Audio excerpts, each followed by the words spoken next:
Hi friends, so today I've got one for the ladies out there. We're talking all things PCOS.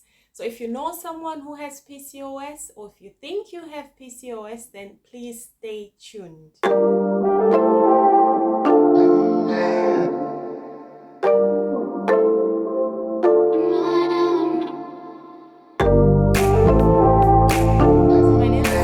I'm a physician associate and I work in general practice here in the UK. PCOS stands for Polycystic Ovarian Syndrome, and it is a very common gynae condition. It affects about 1 out of 10 women who are of childbearing age. 70% of those people who have PCOS are actually undiagnosed.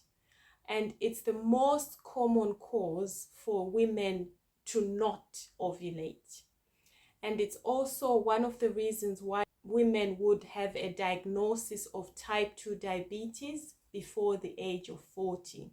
So what is polycystic ovarian syndrome? So basically what normally you would have normal healthy ovaries, but in PCOS you have some ovaries which are cystic. So they are cystic in nature, they are not actually going to be viable for fertility, and PCOS affects the ovaries and no other female organs. So what are the risk factors with PCOS? So you can have a family history of PCOS, means you are highly likely to have it as well.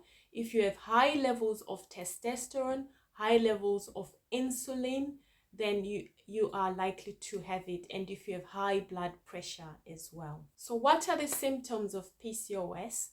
The main ones are acne, weight gain, excessive hair loss, and also insulin resistance as well. It does share some symptoms with endometriosis, like heavy periods and also irregular periods, which is also what you would have with endometriosis. And you can have anxiety and depression associated with the condition. If you think about the symptoms that you're having, then it makes sense that you are likely to have low mood as a result of those symptoms. So what are the complications associated with PCOS? So you can have diabetes because of insulin resistance that I mentioned earlier. You can have cardiovascular problems, so heart problems, weight gain, breast cancer, and also high cholesterol as well. So when you go to your general practitioner, what are they likely to do? They will ask you what your symptoms are, and they are likely to weigh you and do blood tests, which would include your female hormones, your testosterone, and also your blood sugar levels as well. Also, what would happen, or what should happen, is also for an ultrasound scan to be done so that it can actually give you a definitive diagnosis of PCOS.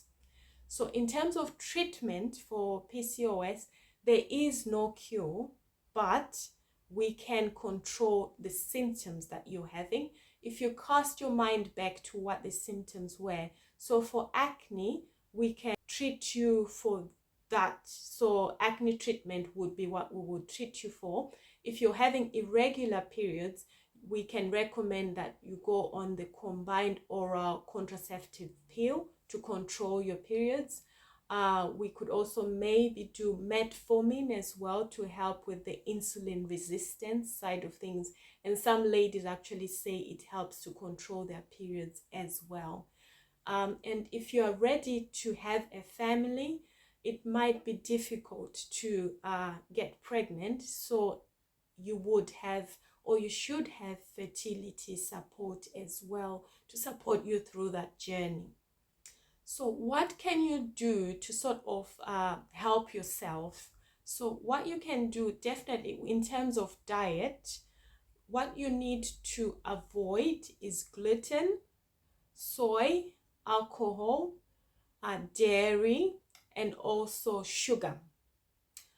What you can eat is leafy greens, organic food, healthy fats, garlic and ginger, because they will help boost your immunity. So there is help out there as well. Apart from your doctor, there are some websites, there are some groups that can support women with this condition, because it is a very difficult condition. It affects you psychologically, physically, mentally. So there is help out there. So I'm going to put the links to the support that is available. This is not exhaustive, there's plenty out there.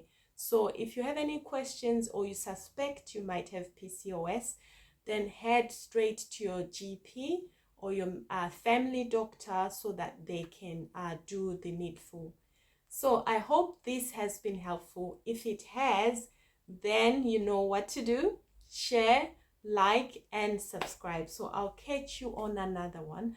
I'd like to know what topics you'd like us to discuss, and I can do my best to do that for you.